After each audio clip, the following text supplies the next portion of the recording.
Hello बच्चों, कैसे हो।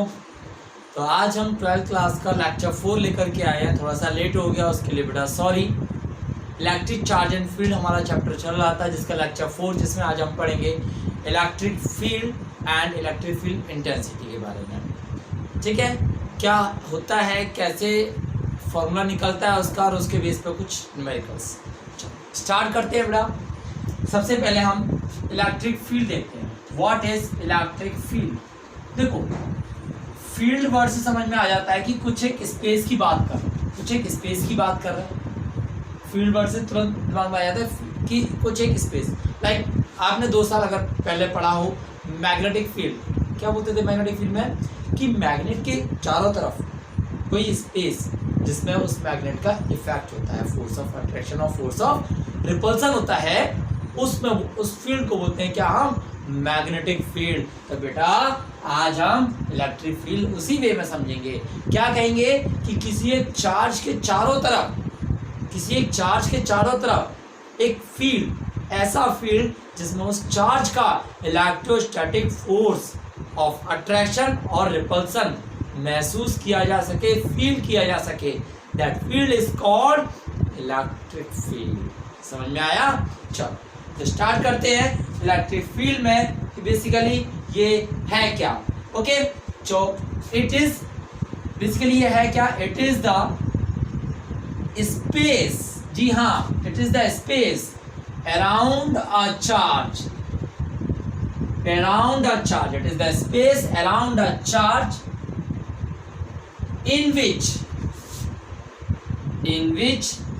electrostatic, it is the space around a charge in which electrostatic force of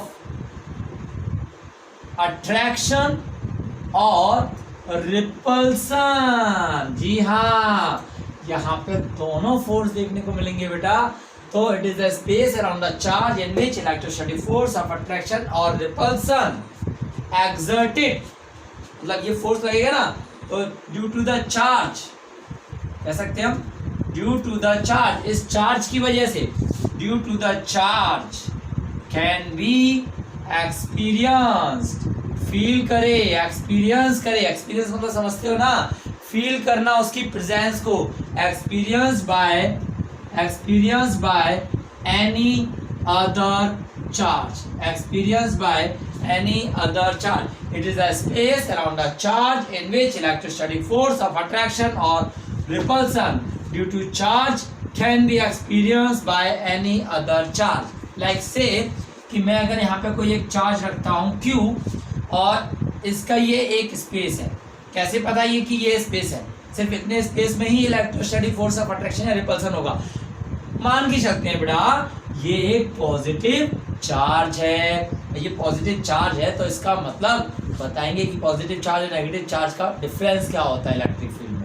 ठीक है, पॉजिटिव चार्ज है, तो अगर हम किसी पॉजिटिव चार्ज को ही लेकर के आ रहे हैं, 2 दुश्मन को मिला रहे हैं, 2 प्यार करने वाले को नहीं, 2 दुश्मन को मिला रहे हैं। ठीक है, तो बेटा जब हम Q चार्ज को इधर लेकर के आएंगे तो यहाँ पे कोई फोर्स ऑफ रिपल्सन फील नहीं होगा, यहाँ भी कोई फोर्स ऑफ रिपल्सन फील नहीं होगा, लेकिन जैसे ही इस पॉइंट पे आएगा, जी हाँ, यहाँ पे फोर्स ऑफ रिपल्सन फील होना स्टार्ट हो जाएगा। This charge experience some force of repulsion due to this charge. ठीक है, इस तरीके से पता करेंगे कि जी हाँ, ये वो फील्ड है जिस फील्ड में इसका फोर्स ऑफ अट्रैक्शन और रिपल्सन फैला हुआ है, इसका एरिया फैला हुआ है। ठीक है, हर एक का एरिया होता है ना कि ये एरिया मेरा है, उसी तरीके से इसका एरिया फैला हुआ है, जिसमें कोई भी बाहरी चार्ज आएगा तो उसे पता चल जाएगा कि हाँ कोई चार्ज है यहाँ पे। ठीक है, तो उस एरिया को क्या बोलेंगे हम, इलेक्ट्रिक फील्ड। आई होप इतनी बात समझ में आ गई होगी। तो जरा इलेक्ट्रिक फील्ड के डायरेक्शंस देख ले, हम डायरेक्शन देख ले। तो यहाँ पे मैं आपको क्लियर बताऊं कि 2 चार्ज को लेकर के हम सारी कहानी समझेंगे। 2 चार्ज को लेकर के हम ऐसी कहानी देखेंगे कि एक कुछ फोर्स लगाएगा, दूसरा कुछ फोर्स एक्सपीरियंस करेगा, उन दोनों के बीच में क्या मामला होगा। ठीक है, देखो कोई भी बात होती है, कोई भी लड़ाई होती है, कोई भी प्यार होता है, कुछ भी होता है, 2 लोगों के बीच में होता है। तो सर ये प्यार मोहब्बत की बातें ना करो बेटा, क्यों ना करें, ये दुनिया है, ठीक है, करनी चाहिए। चलो ओके, तो यहाँ पे देखो हम बात करते हैं बेटा दो चार्ज, जैसे कि मैंने बोला एक है सोर्स चार्ज और एक है टेस्ट चार्ज। एक है सोर्स चार्ज, एक है टेस्ट चार्ज। सोर्स चार्ज मतलब सोर्स जिसमें से कुछ निकल रहा हो, कुछ निकल रहा हो। क्या निकल रहा हो? देखो let's say this is a positive charge. Positive charge में से इलेक्ट्रिक फील्ड हमेशा बाहर की तरफ निकलती है। ओके।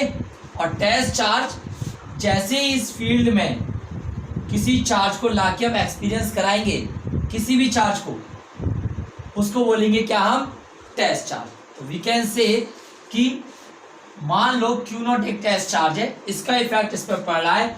अब ये पॉजिटिव, और टेस्ट चार्ज जो लेते हैं हम वो जनरली पॉजिटिव लेते हैं, पॉजिटिव यूनिट टेस्ट चार्ज लेते हैं। क्या लेते हैं? पॉजिटिव यूनिट टेस्ट चार्ज लेते हैं। तो जैसे इस टेस्ट चार्ज को लेकर के आएंगे हम, इसका इफेक्ट इस पर पड़ेगा, इसका इफेक्ट इस पर पड़ेगा तो इस पर क्या होगा? फोर्स F, जो कि मेरे प्रीवियस लेक्चर्स में आपने देख ही लिया होगा। क्या? Coulomb's law, Coulomb's force. क्या? कि force between these two charge is 1/4 pi epsilon not, 1/4 pi epsilon not. Let's say this is the Q, so Q0 upon the distance between these two charges R. Okay, R इसका लो जी। इस lecture में भी आपको Coulomb's force पता चल गया, electrostatic force पता चल गया। आई होप इतना समझ में आ गया होगा।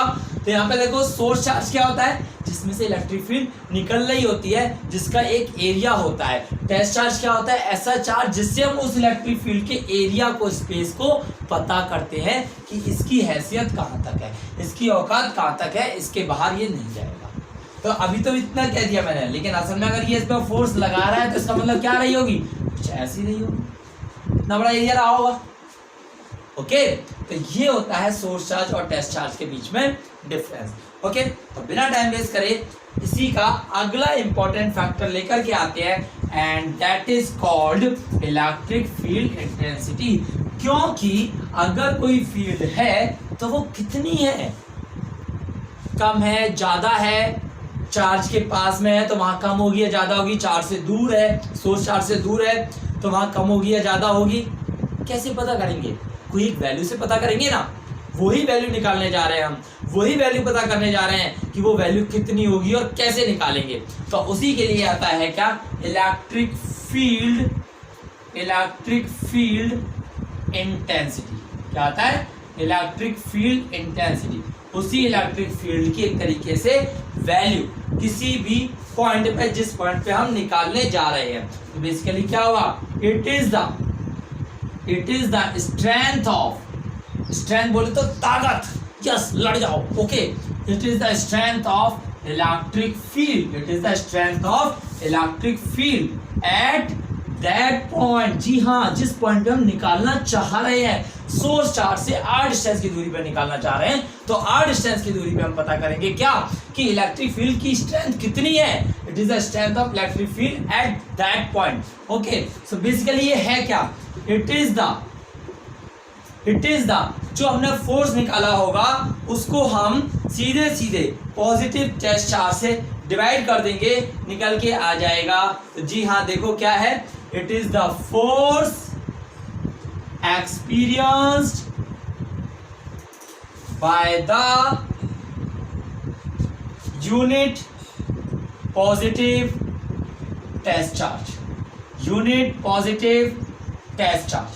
It is a force experienced by the unit positive test charge placed, जी हाँ, at that point, उस पॉइंट पर रखा गया यूनिट टेस्ट चार्ज। जैसे कि मान लो ये कोई एक बेटा Q चार्ज है, सोर्स चार्ज, ठीक है, और मैं निकालना चाहता हूं यहां से r डिस्टेंस की दूरी पे P पॉइंट पे एक यूनिट टेस्ट चार्ज रखा है मैंने Q0। इसकी औकात इस पे बताना चाहता हूं, इसकी औकात इस पे बताना चाहता हूं, ठीक है। तो जैसे ही एक बात बताओ, यहां से जितना दूर होगा उसकी पकड़ उतनी कम होगी, ऑब्वियस सी बात है, उतनी पकड़ कम होगी। घर जितना बड़ा होगा, घर जितना बड़ा होगा, 3 मंजिल 4 मंजिल का होगा, तो मम्मी पापा को पता ही नहीं होगा कि बेटा कौन से रूम में है भी घर में कि या बाहर निकल गया घूमने के लिए, पता ही नहीं चलेगा। घर छोटा होगा तो पकड़ अच्छी होगी, आंखों के सामने रहेगा, ठीक है, तो ऐसे ही ऐसा कुछ होता है बेटा क्या कि ये इसका हम इलेक्ट्रिक फील्ड की औकात, स्ट्रेंथ, ताकत पता करने जा रहे हैं पॉइंट पी पे। ठीक है, तो सीधे सीधे क्या बोल दिया गया, it is the force experience by unit positive test charge. Simple सी बात, अगर मैं बात करूं कि इलेक्ट्रोस्टैटिक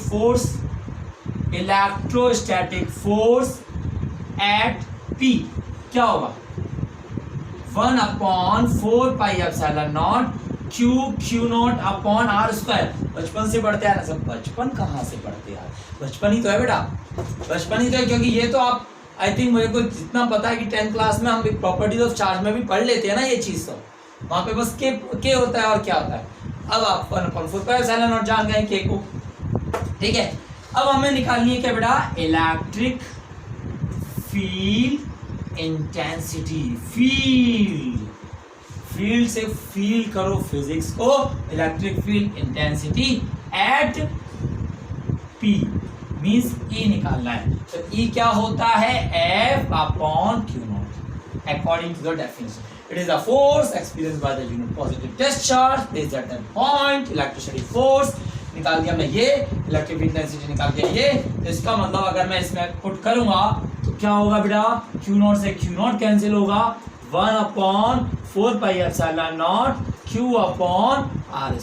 लो जी, मुबारक हो, आपका इलेक्ट्रिक फील्ड इंटेंसिटी निकल के आ गया। This is the formula by which we can calculate electric field intensity at any point।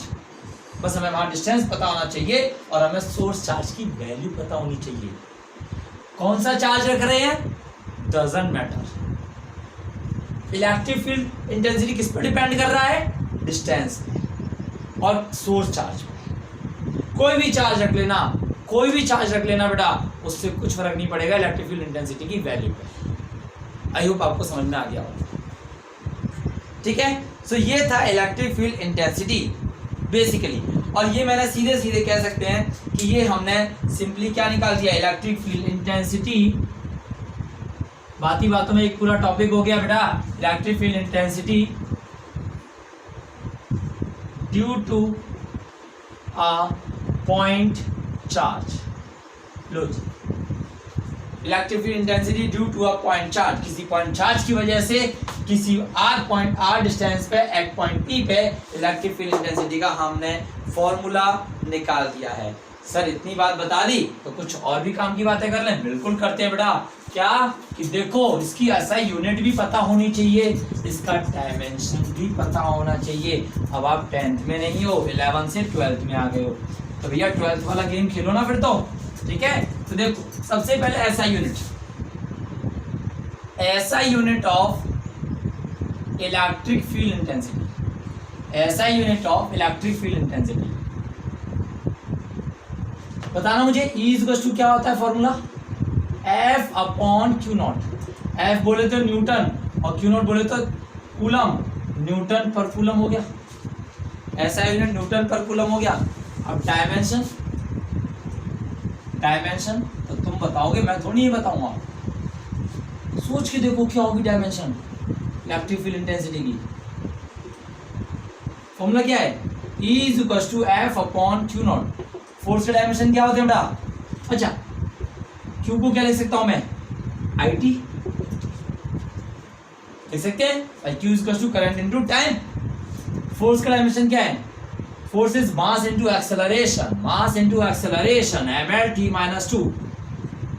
अगर डायमेंशन निकालने में दिक्कत आती है तो 11th क्लास में के टॉपिक में देख लेना, मैंने 11th क्लास का वीडियो डाल रखा है, dimension analysis. Okay, 11th class का डालना, dimension analysis bye Jitendra sir डालना, आ जाएगा तुरंत। mL/t-2 अपॉन आई बोले तो करंट का होता है बेटा एम्पियर, और टी टाइम, टी ये हो गया बेटा m की पावर 1 l की पावर 1 a की पावर 1 -2 और -1 t की पावर -3। लो जी, मुबारक हो, डायमेंशन पेश हुआ है आपके सामने। आगे बात समझ में, ठीक है। तो ये थी इलेक्ट्रिक फील्ड इंटेंसिटी। अब यहाँ पे कुछ बेसिक चीजें regarding the direction of electric field intensity. अगर हम बात करें किसी पॉजिटिव चार्ज की वजह से एट पॉइंट P पे r डिस्टेंस पे, इसकी वजह से यहाँ पे इलेक्ट्रिक फील्ड इंटेंसिटी क्या होगी, आउटवर्ड। सकते हैं रेडियली आउटवर्ड, बिल्कुल किसी भी पॉइंट पर निकालना हो वहां से परपेंडिकुलर बाहर जा रही है, रेडियली आउटवर्ड। और अगर सोर्स चार्ज नेगेटिव होगा और किसी पॉइंट पी पे हमने निकालनी है तो वो किस साइड होगी, इस साइड होगी, ई। ये क्या होगा, रेडियली इनवर्ड, रेडियली इनवर्ड, जी हाँ, radially outward, radially inward, like a force. Sir ऐसा कैसे मान लिया, क्योंकि हमने अभी बताया आपको कि जिस भी पॉइंट पे हमें इलेक्ट्रिक फील्ड इंटेंसिटी निकालनी होगी उस पॉइंट पे उठा के हम किसी को बिठा दे, वो बच्चा कौन होगा जिसे बिठाया जाएगा, बोलो, unit test positive charge, positive charge. अच्छा, पॉजिटिव यहाँ रखेंगे तो positive positive repel each other, positive negative attract each other. आइए, कितनी बात समझ में आ गई होगी आपको। इतनी बात अगर समझ में आ ही गई है तो जरा एक बात बताओ कि अगर एक चार्ज से ज्यादा रखे हो तब क्या करेंगे, सिंपल प्रिंसिपल ऑफ सुपरपोजिशन लगा देंगे। सर प्रिंसिपल ऑफ सुपरपोजिशन क्या होता है, तो जल्दी से जाओ लेक्चर 3 देखो प्रिंसिपल ऑफ सुपरपोजिशन, और साथ ही उस पर एक बहुत अच्छा इंटरेस्टिंग मजेदार न्यूमेरिकल भी करवा रखा है। ओके, तो सुपरपोजिशन प्रिंसिपल वहां से देख लेना बेटा आप लोग। तो अब देखते हैं हम ग्रुप ऑफ चार्जेस की वजह से electric field intensity, group of charges की वजह से electric field intensity, electric field intensity due to group of charges, मतलब एक से ज्यादा। तो मैं यहाँ पे अभी सिंपली 2 को कंसीडर कर रहा हूँ, 2 चार्ज को कंसीडर कर रहा हूँ, ठीक है। लेट्स से ये एक कार्टेशियन कोऑर्डिनेट बना दिया हमने, एक चार्ज यहाँ पे रखा हुआ है Q1 और एक चार्ज यहाँ पे रखा हुआ है Q2। इसका पोजीशन वेक्टर हो गया R1 और इसका पोजीशन वेक्टर हो गया बेटा R2। We have to calculate electric field intensity at any point P, ठीक है। तो इसका इफेक्ट देखो, दोनों ही पॉजिटिव चार्ज है, ये दोनों पॉजिटिव चार्ज है, इन दोनों की वजह से इस पॉइंट P पे इलेक्ट्रिक फील्ड इंटेंसिटी निकालना है। तो ये पॉजिटिव चार्ज है और जिस पॉइंट पर निकालना होगा उस पॉइंट पर किसको बिठा देंगे, एक बच्चे को, और उस बच्चे का नाम क्या है, उस बच्चे का नाम क्या है, यूनिट टेस्ट पॉजिटिव चार्ज। उसका नामकरण हो चुका है, रट लो नाम उसका, ठीक है। यूनिट टेस्ट पॉजिटिव चार्ज मतलब उसका नेचर कैसा है, पॉजिटिव रहता है, ऑलवेज पॉजिटिव, ऑलवेज खुश, ऑलवेज खुश। तो मतलब भैया यहाँ पे पॉजिटिव बिठाएंगे तो positive positive repel each other. तो इसकी वजह से यहाँ पे इलेक्ट्रिक फील्ड इंटेंसिटी, बोलो, ये हो जाएगी, मतलब फोर्स ले लो या इलेक्ट्रिक फील्ड इंटेंसिटी ले लो, कुछ भी ले सकते हो आप, ठीक है। तो E ड्यू टू Q1 और इसकी वजह से यहाँ पे हो जाएगी, ये भी तो रिपेल करेगा, E ड्यू टू Q2। मान लो ये जिस पॉइंट P पे निकाल रहे हैं इसका पोजीशन वेक्टर है RP, तो ये क्या हो जाएगा बेटा R1P और ये क्या हो जाएगा बेटा R2P, RP R1, ये हो जाएगा R1P resultant of R1 and RP, R2P ये दोनों का रिजल्टेंट हो जाएगा एक तरीके से। तो हमें क्या करना है, electric field intensity due to Q1 at P क्या होगा, देखो फोर्स निकालेंगे फिर उससे भी कर सकते थे, और हम जब इलेक्ट्रिक फील्ड इंटेंसिटी का फॉर्मूला पता है तो हम डायरेक्ट इलेक्ट्रिक फील्ड इंटेंसिटी भी पुट कर सकते हैं। 1/4πε0 Q1 अपॉन R1P स्क्वायर और R1P कैप, डायरेक्शन होगा ना, because this is the vector quantity, electric field intensity is a vector quantity. Okay, ऐसे ही electric field intensity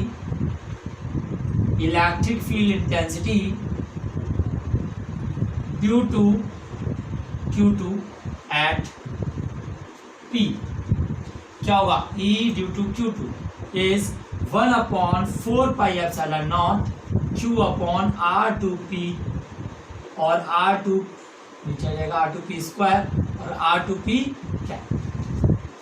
okay, now according to principle of superposition,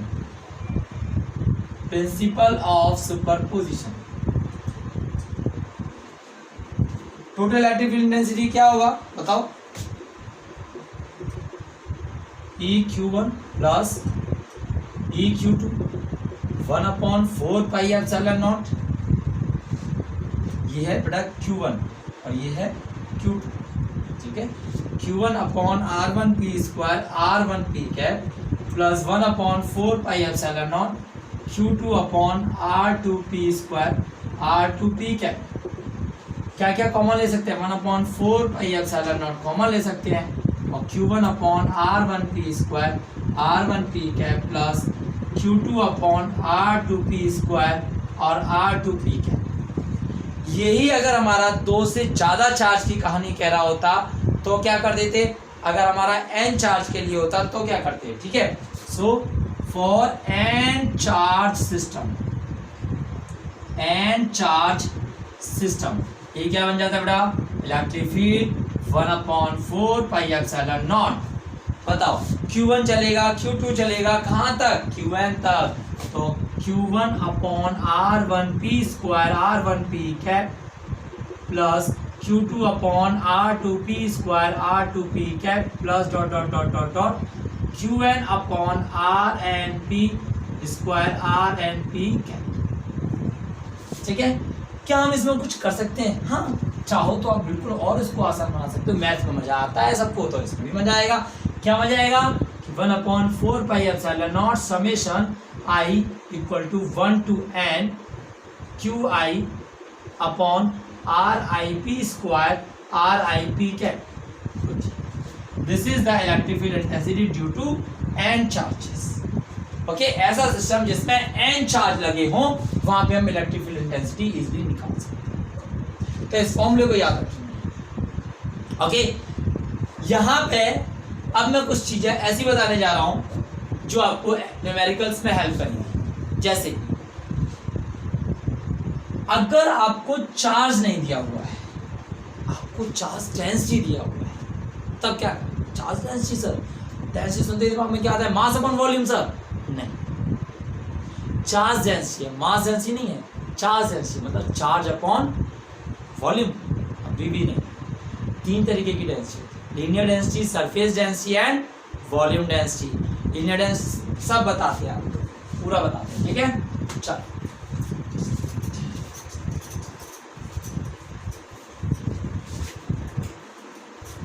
देख, अब बहुत जल्दी जल्दी लेक्चर्स आएंगे, ये चैप्टर बहुत जल्दी खत्म करना है हमको, ठीक है, डिले नहीं करना। न्यूमेरिकल्स थोड़े से कम हो सकते हैं बट थ्योरी कंप्लीट कराऊंगा। तो क्या थ्योरी अच्छे से आ गई, क्वेश्चंस फॉर्मूलेज अच्छे से आ गए, जो इंपॉर्टेंट न्यूमेरिकल्स होंगे, हार्ड न्यूमेरिकल्स होंगे वो मैं डिस्कस करूंगा। ओके, तो अब हम बात करने जा रहे हैं कि इलेक्ट्रिक फील्ड इंटेंसिटी है due to continuous charge distribution. Electric field intensity due to continuous charge distribution।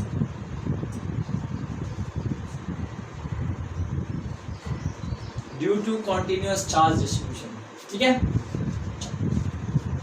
बेटा। 3 तरीके की डेंसिटी होती है, एक तो लाइन चार्ज डेंसिटी होती है, एक सरफेस चार्ज डेंसिटी होती है और एक वॉल्यूम चार्ज डेंसिटी होती है। बताते हैं, सबसे पहले हम बताते हैं बेटा line charge density. Line charge density का मतलब क्या है, इसको रिप्रेजेंट किया जाता है लैम्डा से, means lambda equals to charge upon length. कोई एक रॉड है, उस पर क्यू चार्ज डिस्ट्रीब्यूटेड है, तो एक रॉड है, इसकी लेंथ मान लो L है, इस पर पूरा Q charge, total charge divided by total length, that is the lambda, linear charge density. Okay, अब आपको लैम्डा पता है, मतलब पर यूनिट लेंथ का चार्ज पता है, और आपसे पूछ लिया जाए इतने से इतनी लेंथ का, dl लेंथ का, इतनी लेंथ में चार्ज बताओ। आपको 1 यूनिट लेंथ का पता है, मतलब 1 क्वांटिटी के पैसे पता है और 10 क्वांटिटी के पैसे पूछ ले जाते हैं, क्या करोगे, 1 क्वांटिटी के जो पैसे है इंटू 10। समझाया नहीं आया, तो बस सिंपल, हमें 1 यूनिट लेंथ का जो चार्ज पता है ये इंटू dl कर दें तो यहाँ का चार्ज निकल आएगा। हमें यहाँ पे निकालना है dq, dl लेंथ पे dq निकालना है, तो dq क्या हो जाएगा, लैम्डा d। होगा कि नहीं होगा बोलो। इन द सेम वे बात करते हैं हम surface charge density. Surface charge density, surface charge density में क्या होगा बेटा, कोई एक 2D फिगर है, 2D फिगर सर्कल है, कोई और ऐसी बॉडी जो सरफेस की बात करें, वॉल्यूम की बात ना करें, ठीक है। इसका मान लो एरिया बेटा ए है, एरिया ए है और टोटल चार्ज डिस्ट्रीब्यूटेड है Q, तो it is represented by sigma. तो सिग्मा क्या होगा, total charge upon total area, मतलब क्या हो गया सिग्मा, पर यूनिट एरिया का चार्ज। एक क्वांटिटी की वैल्यू पता चल चुकी है, एक क्वांटिटी की वैल्यू पता चल चुकी है। तो आपसे पूछा जाए कि इसमें से छोटे से एरिया का डीए का हमें बता दो, क्या ए अच्छा नहीं लग रहा आपको, एस लिख लो, एस लिख लो, एस लिख लो, पढ़ लो। हमें डीएस एरिया का डी क्यू चार्ज बता दो। यहाँ पे डी क्यू होगा, वैसी बात है, क्यू तो नहीं होगा, छोटा सा चार्ज होगा, उस छोटे से चार्ज की वैल्यू बतानी है। यहाँ पे बेटा डी क्यू क्या हो जाएगा, सिग्मा डीएस। डी क्यू क्या हो जाएगा, sigma DS. In the same वे अगर हम बात करते हैं बेटा वॉल्यूम चार्ज डेंसिटी की, जी हाँ, volume charge density represented by rho, represented by rho. तो एक वॉल्यूम लेते हैं, वॉल्यूम स्फीयर, इस बार ये स्फीयर है, ये सर्कल था, ठीक, समझ में आ गया। ये प्लेट थी, सर्कुलर प्लेट थी, थाली थी, खाना खाते हैं, ठीक है। ऐसे ये क्या है, स्फीयर है, फुटबॉल है, बॉल है, समझ में आ गया।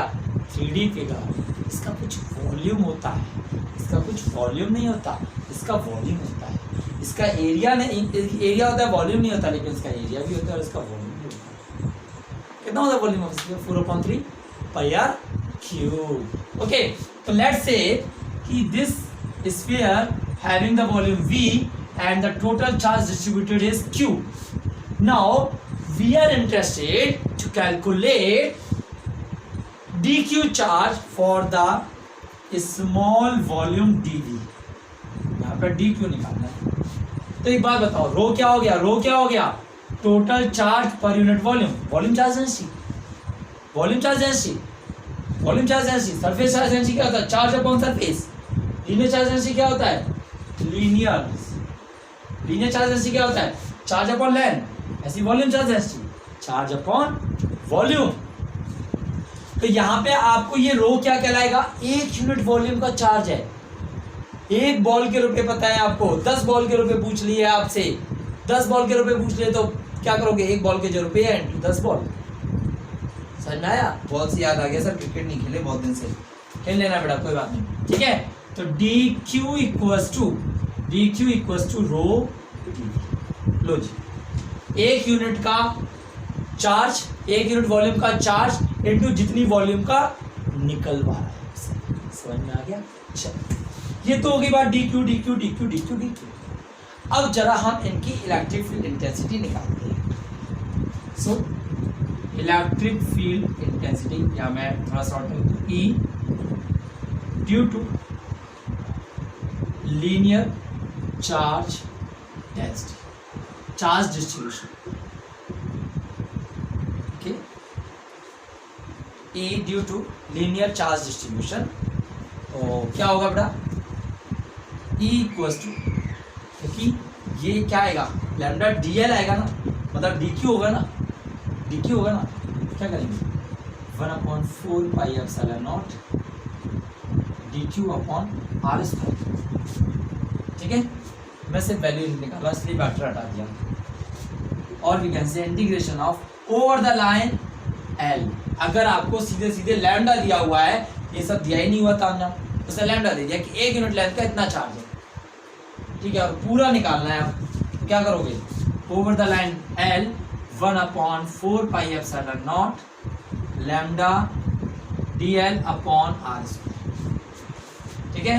इन the same way E due to surface charge density distribution, surface charge distribution, okay, 1/4 pi epsilon not, ये भी D Q upon are square, लेकिन इस बार डी क्यू क्या है, sigma D S. Over the whole surface S. ठीक है, surface area का डायरेक्ट फॉर्मूला लगा देना जो भी आपको फिगर दिया रहा हो। स्क्वायर बोला हो स्क्वायर का सरफेस एरिया, रेक्टेंगल बोला रेक्टेंगल का सरफेस एरिया, सर्कल बोला हो तो सर्कल का सरफेस एरिया।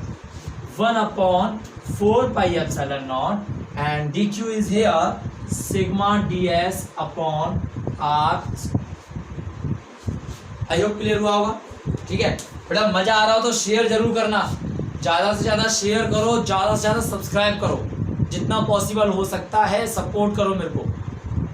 सिर्फ एक यही सपोर्ट मांग रहा हूं मैं आपसे, सब्सक्राइब बढ़वाओ और ज्यादा से ज्यादा शेयर करो, जिससे कि काफी लोगों को मदद मिल सके इस टाइम पे। ठीक है, अब 12th क्लास है, वी हैव टू सीरियस। घर में नहीं बैठना है खाली ये सोच के कि लॉकडाउन है तो क्या कर लें, ऐसा नहीं करना है। सोर्स मिलेंगे, पढ़ाई करेंगे, पीछे नहीं हटेंगे हम। ठीक है, ये तो हो गई E due to surface charge distribution. Last बचता है वॉल्यूम चार्ज डिस्ट्रीब्यूशन का E due to volume charge distribution. Simple, E क्या होगा 1/4πε0, वहां भी डी क्यू होगा, d Q upon are square given होगा, डी क्यू की वैल्यू निकल आएगी, तो इंटीग्रेट कर दो ओवर द होल वॉल्यूम, जो भी आपको फिगर दिया रहा हो उसका वॉल्यूम का फॉर्मूला लगा दो। 1/4πε0 rho PV upon are square, that's it. ये था आपका electric field intensity due to continuous charge distribution. Okay, I hope आपको मजा आया होगा। तो इससे रिलेटेड न्यूमेरिकल्स आप कर लेना, इजी रहेंगे, ज़्यादा हार्ड नहीं रहेंगे। ठीक है, अगला लेक्चर मैं बहुत जल्द लेकर के आऊँगा और वो होगा आपका इलेक्ट्रिक डाइपोल के ऊपर। Dipole that is the most important topic. So subscribe कर लो, नोटिफिकेशन ऑन कर लो, जैसे ही मैं लेक्चर 5 लेकर के आऊँ आपको तुरंत पता चल जाए और आप उसको कर लो। बहुत जल्द लेके आऊँगा बेटा, इस बार निराश नहीं करूँगा, पक्की बात है, वादा रहा मेरा। Okay, thank you.